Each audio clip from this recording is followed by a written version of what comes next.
Bismillahirrahmanirrahim. Alhamdulillah wassalatu wassalam ala Rasulillahi amma ba'd. Hadirin dan hadirat serta para pemirsa yang saya hormati, Assalamualaikum warahmatullahi wabarakatuh. Pada sesi yang kedua ini, topik kita, kalau seseorang itu tidak mendapat hidayah, yang dia dapat dalalah.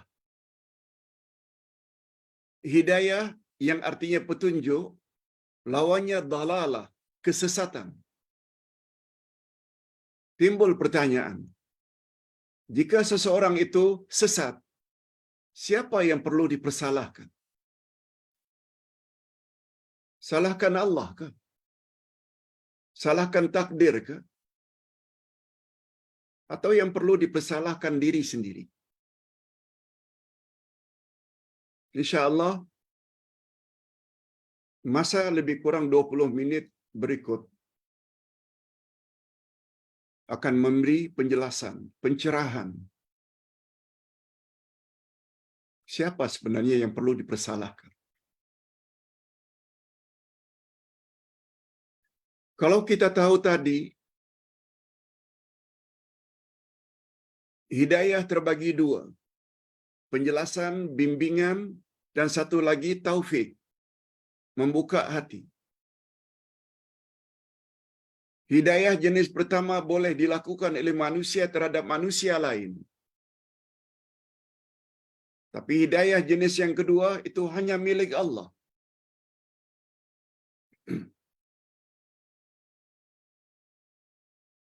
Sekarang timbul pertanyaan, kalau seseorang itu tidak mendapat hidayah, siapa yang perlu dipersalahkan?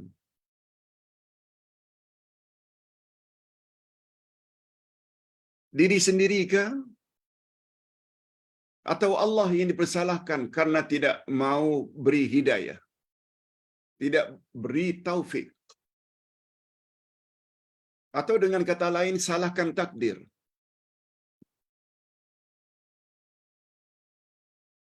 Untuk menjelaskan perkara ini, Ustaz akan bawa ayat 38 dari surat Al-Baqarah. Dengar baik-baik. A'udzubillahi minasyaitonir rajim. Qulna ihbitu minha jami'a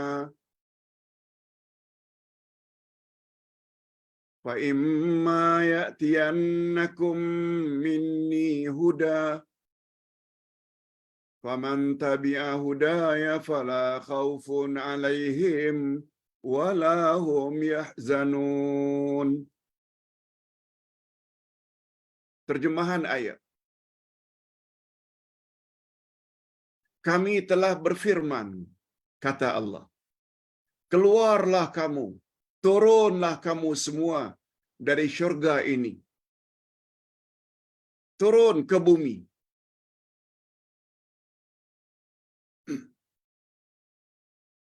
Jami'a, semua kamu. Kelak pasti kami akan datangkan kepada kamu petunjukku. Siapa yang ikut petunjukku, dia tidak perlu takut dan tidak perlu bersedih hati.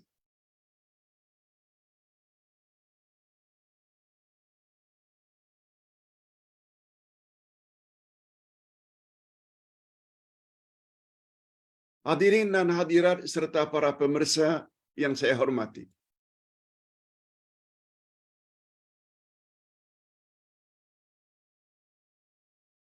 Ayat ini ditujukan oleh Allah kepada Adam, Hawa dan Iblis. Ketika Allah usir mereka bertiga dari syurga.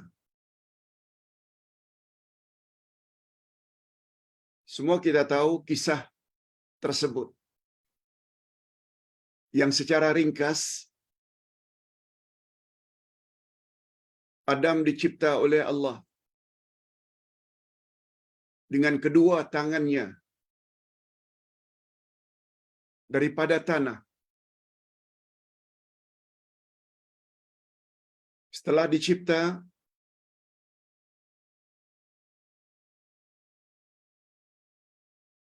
Adam diberi pasangan yang bernama Hawa.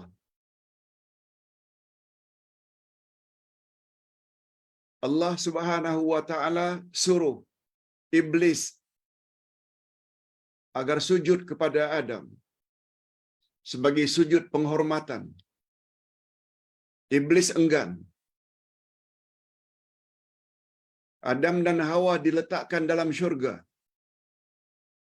Dibenarkan oleh Allah untuk makan apa saja yang ada di dalam syurga. Tapi Allah larang Adam dan Hawa mendekati pokok tertentu.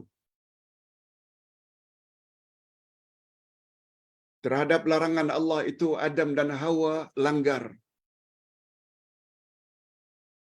Dan terhadap perintah agar sujud kepada Adam, iblis enggan, sombong. Lalu Allah Subhanahu wa taala murka kepada mereka bertiga. Maka timbullah ayat ini. Kami berfirman, keluarlah kamu semua, yaitu iblis, Adam dan Hawa. Itu makna jami'ah. Semua kamu keluar dari syurga ini. Ihbitu, turun.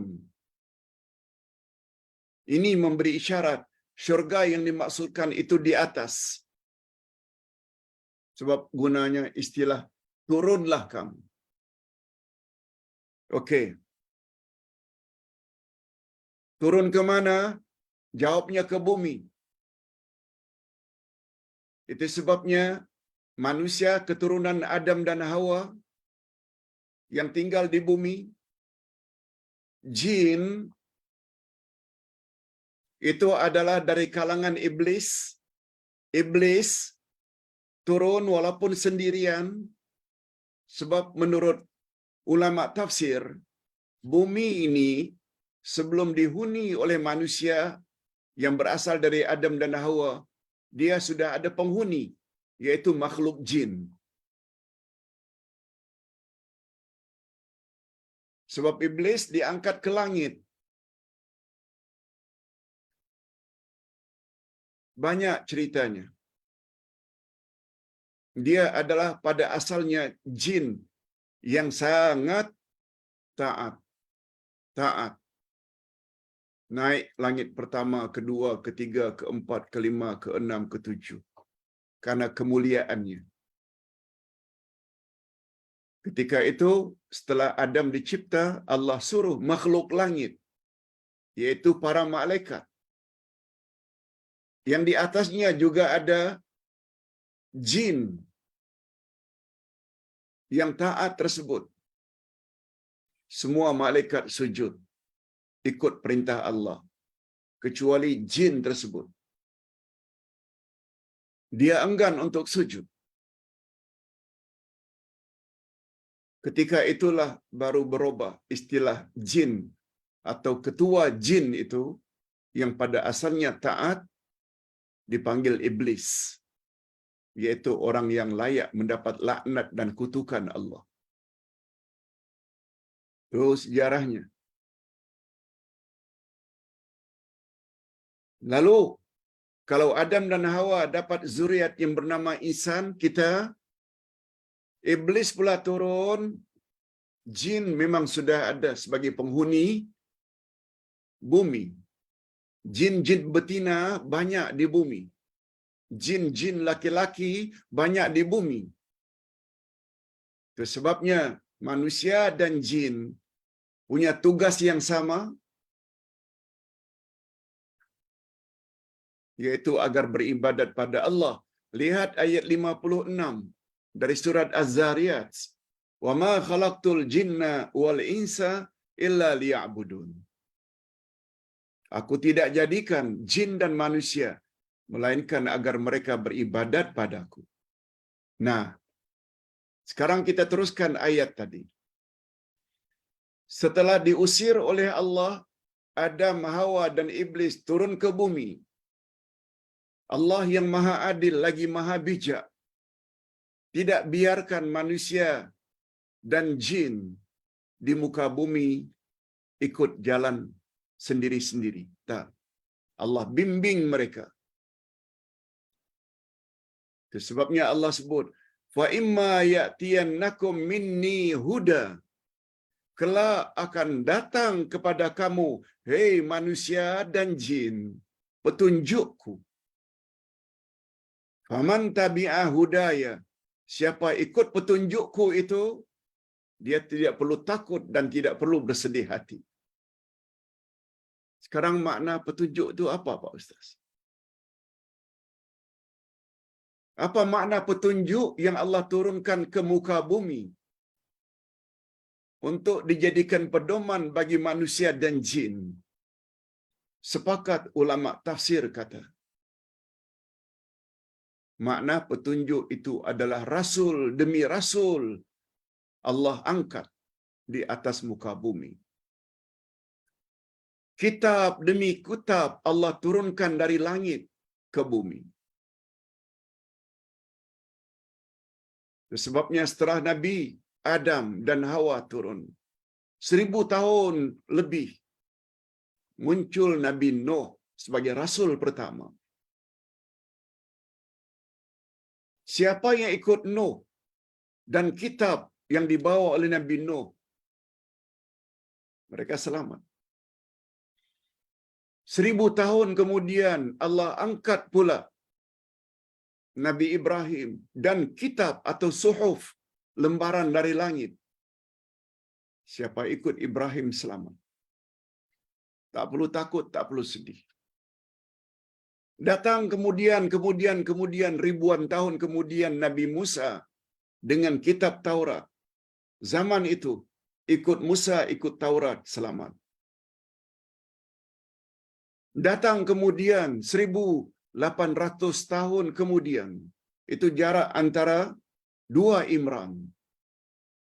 Imran pertama bapa Nabi Musa dan Imran kedua adalah datuk Nabi Isa, yaitu bapa Maryam.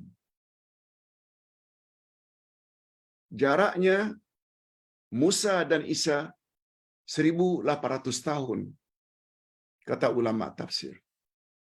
Begitu datang Isa dan Injil, lalu manusia ketika itu ikut Isa dan ikut Injil, selamat. Tak perlu takut, tak perlu sedih. 600 tahun setelah Isa diangkat ke langit, lahir Nabi Muhammad sallallahu alaihi wasallam, diangkat menjadi rasul, diturun kepadanya Al-Quran. Siapa ikut Nabi Muhammad dan ikut Quran, dia tidak perlu takut dan tidak perlu sedih. Itu maksudnya. Fa imma ya'tiyannakum minni huda. Akan aku turunkan petunjukku. Apa itu petunjuk? Yaitu rasul dan kitab. Faman tabi'a hudaya fala khaufun 'alaihim wala hum yahzanun. Siapa ikut petunjukku, dia tidak perlu takut dan tidak perlu sedih. Bagi kita umat akhir zaman, ikut Nabi Muhammad, ikut kitab yang Allah turunkan, yaitu Al-Quran. Dengan bahasa lain, umat akhir zaman, bila ikut Quran dan Sunnah, Quran kitab, Sunnah itu sunnah Nabi, ucapan Nabi, perbuatan Nabi, takrir Nabi. Itu sebabnya kata Nabi, aku tinggalkan 2 pedoman untukmu wahai umat, selagi kamu berpegang teguh, kamu tidak akan sesat selama-lamanya, yaitu Quran dan Sunnah. Nah, apa pula makna bahagian akhir dari ayat? Bila ikut Quran dan Sunnah, hei umat Muhammad, kamu tak perlu takut dan tak perlu bersedih hati. Ada beza antara takut dengan sedih. Takut menyangkut perkara yang akan datang. sedih mengenang perkara silam. Untuk kita hadirin dan hadirat, apa yang kita takut?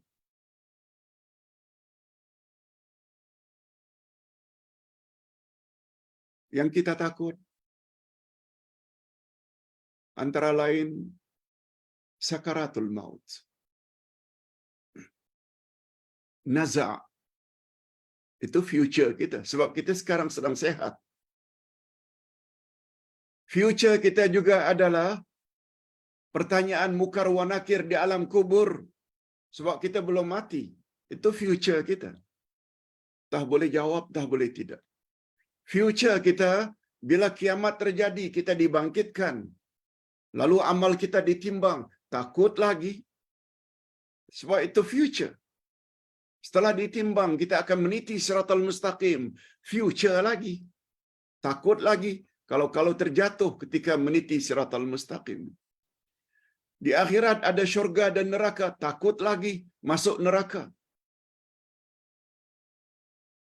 Tapi bila kita ikut Al-Quran dan Sunnah Nabi, tak payah takut.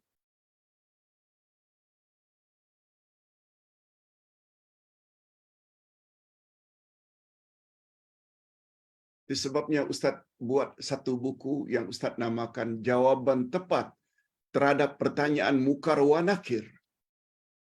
Sila baca buku itu. Sila baca buku tersebut. Ada panduan. Sampai Ustaz tulis, jika orang yang ditanya itu dapat jawab semuanya, malaikat mukar wa nakir tanya, ma'allamaka, dengan makna min aina ji'ta hadhil ajwibah. Semua jawabanmu benar belaka. Dari mana kau dapat jawaban itu? Wahai si fulan. Hadis Nabi, riwayat Imam Tirmizi. Lalu orang itu jawab, qara'tul Quran wa amantu bihi wa saddaqtu. Karena dulu di dunia aku baca Quran. Aku beriman dengan Al-Quran dan aku benarkan semua yang ada dalam Quran. Itu dia rahasia. Kalau kita dah dekat dengan Al-Quran hari ini, walaupun kita dah lansia, baru jumpa majlis ilmu seperti ini, no problem. Perbaiki. Perbaiki terus. Perbaiki terus. Tambah ilmu terus. InsyaAllah semua jawaban atau soalan malaikat mukar wa nakir dapat kita jawab. Ketika timbang menimbang amalan, insya-Allah amal baik kita akan lebih berat. Ketika meniti siratal mustaqim, kita akan diberi oleh Allah nur, cahaya. Kita dah jelaskan 2 minggu yang lalu bab tentang ini.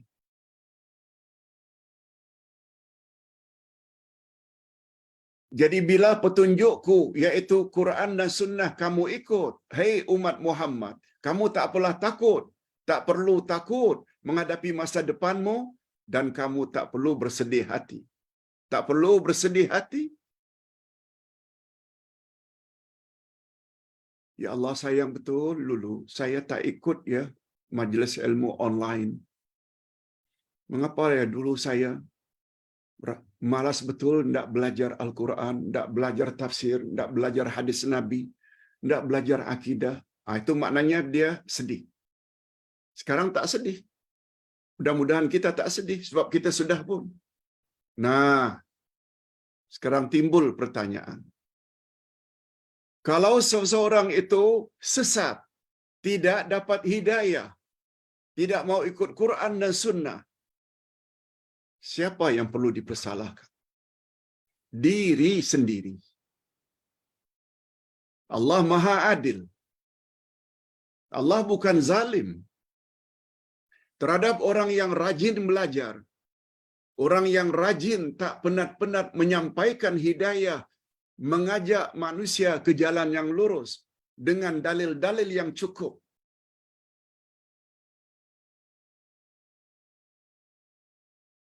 Orang tersebut tak perlu takut.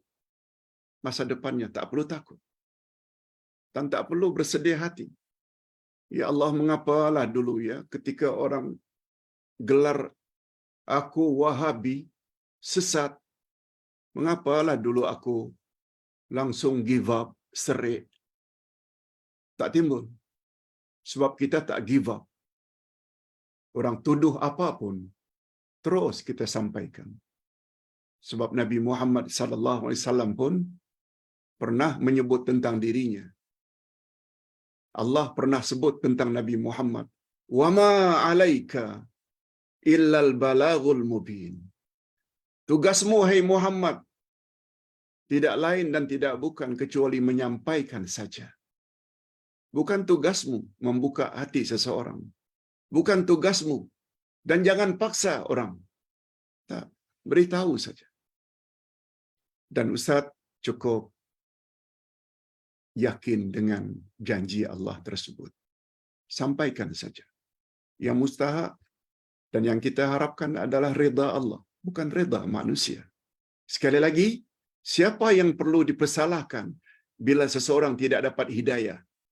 Jawabannya adalah orang tersebut. Karena hidayah telah diturunkan. Quran ada, sunnah ada, tak mau belajar. Orang ini yang perlu dipersalahkan. Jangan salahkan Allah, jangan salahkan takdir. Jangan salahkan para ustaz yang telah mengajar. Jangan. Salahkan diri Anda. Sekian dulu, mudah-mudahan ada manfaatnya.